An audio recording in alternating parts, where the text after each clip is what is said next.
I'm Joe Cook and this is Travis Brungart. We're with Catalyst Construction and we're back at our pretty good house. In our previous episodes, we started with our crawl space. We went with a 3-inch Rockwool product to get an R12 on the floor, ran that right up the walls, and then we went ahead and started our frame. In our framing, we pretty much accomplished our air barrier. And then we decided that, okay, we'll get even better. We're gonna put the Rockwool on the exterior. So we went with a 2-inch board to get us to an R8, and then ran that right up to our roof, where we went with a 5-inch Comfort Board 110 to get us to an R20. So now we're pretty much solved for water, air, and vapor, and we're working on the thermal, and now we're moving to the inside. It's a really great assembly. I'm super excited for these clients. Certainly it's been a pleasure to work on it.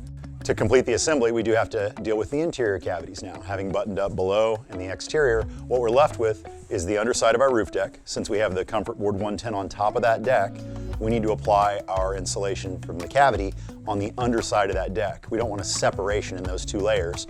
We have to go ahead and make that one continuous thermal layer. So even though there's sheathing in between, we've got our 110, that 5-inch on the top for R20, we're gonna add R38 underneath. So that's gonna handle our thermal at the roof. It's also certainly got the fire benefit. You know, Rockwool, I think the melting point's like 2,200 degrees. It's something obscene. So we've got fire benefit there. And then one of the reasons that our clients were excited about doing the over roof and the additional R38 underneath is that we have a sound benefit. This is a metal roof on this home. So every time you start to get the pitter patter of rain, yeah, that's really sweet, but it's nighttime. You don't really want that of all of the percussive elements of a heavy storm on a metal roof. So we have the sound benefit. So we're really taking full advantage of the product at that level. We continue to have that same sound and fire performance, as well as being vapor open, and the high R value at our wall cavities, where we're installing an R23 Comfort Bat. And that's for all of our exterior walls. So with our 2 inches outside at R8, and then our cavity insulation at R23, we're really dancing right around that R29, R30 range. Certainly there's the studs, which do offer some thermal bridging, but by having that Comfort Board outside, we've already broken that thermal bridge. So we have a really nice assembly. To round that out, on the interior, we're also gonna do some sound blocking, Safe and Sound product in our partition walls at the private spaces. So you've got your partner gets up in the middle of the night, use the lavatory. Maybe you don't wanna share that with your, with your loved ones in the next room. You can go ahead and insulate that wall, and you've got a sound benefit there as well as a fire benefit. If a fire was to break out in, say, the laundry room, where we would also consider the Safe and Sound product, that's a good opportunity to isolate that, and you're getting a benefit on both vapor, sound, and now your audio experience. So your whole house comfort is really next level when we go to this degree, and frankly, that's what our clients want. They're looking for that high performance home, all the way from thermal benefits, durability, to the actual comfort of the home, and that includes your audio experience. Yeah, and some people might look at this video and say, is that too much insulation? And I would say absolutely not. You get one chance to do it. And if you really compare the costs for a leaky house versus a tight house that's well insulated, over the long run of the life of the home, it's gonna pay for itself. Yeah, no question. Well worth it. Our clients are super excited about it, and so are we. Yeah. Let's get started. All right. So we're gonna go ahead and get started with our install. And it's a bit of a process, as any project is. You gotta plan things out. You gotta have the gear that you need, you gotta have your materials in place. So we have our material here. We're basically ready to start. We're gonna get our R38 bat cut to allow for this piece of blocking to recess into that bat. We want full continuity of our thermal layer. So remember, we have our Comfort Board 5-inch on top of this deck. We need our R38 bat to be touching this deck. And that's how we have continuity. The second point of importance here is that that thermal layer, that control layer, starts 2 inches outboard of our sheathing. Our wall sheathing is our air and water control. On the outside of that, we've got 2 inches of Comfort Board 80. And so our thermal barrier ends 2 inches beyond that location. So I have a 2x6 cavity, 1/2 inch of insulation, there's 6. I've also got this little 1-inch lip on my glue lam for an architectural interest here for the drywall. So if I'm measuring back 7 inches from this location and then forward to this block, that's my dimension.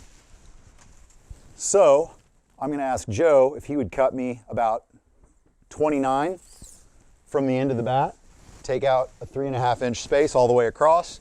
I'll slide this first bat in, and then It will hold up there. The compression of the material, it's very dense, so it's pushing on the trusses to hold its location. But we talked in the introduction about how over time, things with the house will change. There will be wind, there will be a potential to have to re-roof the house at some point, and there's a lot of vibration and shaking of the house. We would never want our product to get any worse than it is the day we install it, so we're gonna strap it up there just for some extra benefit of security over time.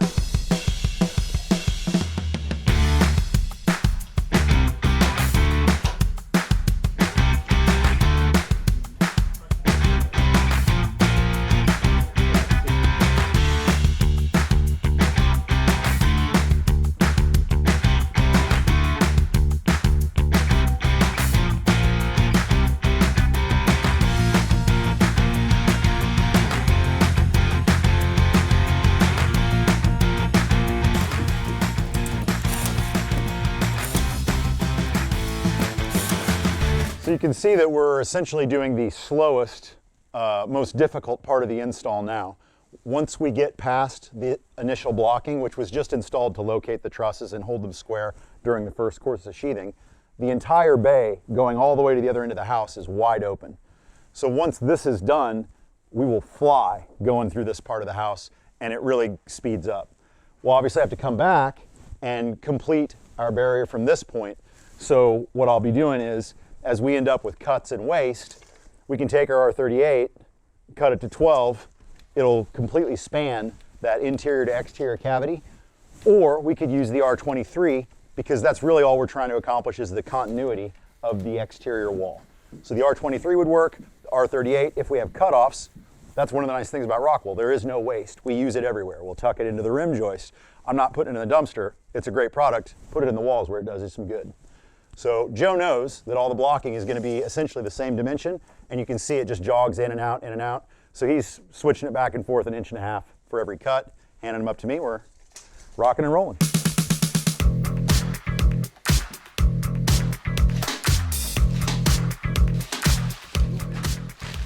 Something different about this assembly than a traditional house where you would have, say, a drywall lid that you would then have people blowing cellulose or fiber on top of. We again want that continuity to our other thermal insulating layer on top of the roof deck, so we don't want to do that here.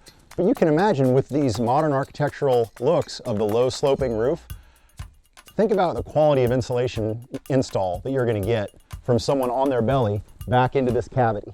That's a really tough job, and there are guys that can do it. What you have to think about is, will they? Will my installer care enough to slither all the way across on these trusses without damaging the drywall, because that's what's holding up the insulation. So you got to have the drywall in, or you can net it first. But then again, you have hidden from view what you're meaning to inspect.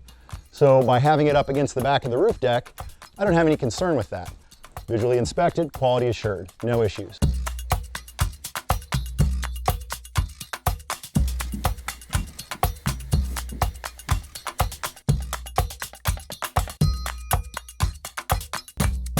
So if you saw us struggling through installing this bay right up against our exterior wall, our layout on the trusses apparently got off by about 1 inch. So we didn't have the benefit of that friction fit that we've been using across the rest of the roof slope, where we can tuck that R38 comfort bat between the two trusses and it will hold itself up on the friction of the material until we strap it for long-term security. But you see here, we're off on our layout. So we've got no friction fit here. I've got, what is that, about 1 inch, 1.25 inches, Joe? 1.25 inches. So we're still tight to this side, and we'll press that over as we install a vertical piece of R38 comfort board also. We're just gonna go ahead and do that along this wall plane so that we have that continued thermal boundary. The exterior wall is that thermal boundary. I don't care about that side. My thermal break is here. So this gap doesn't concern me outside of our thermal boundary. And with this holding it up, we don't have any issue. It's going to be pushed right back up against that truss. So this gap here gets closed when we install this piece, because that pushes it over.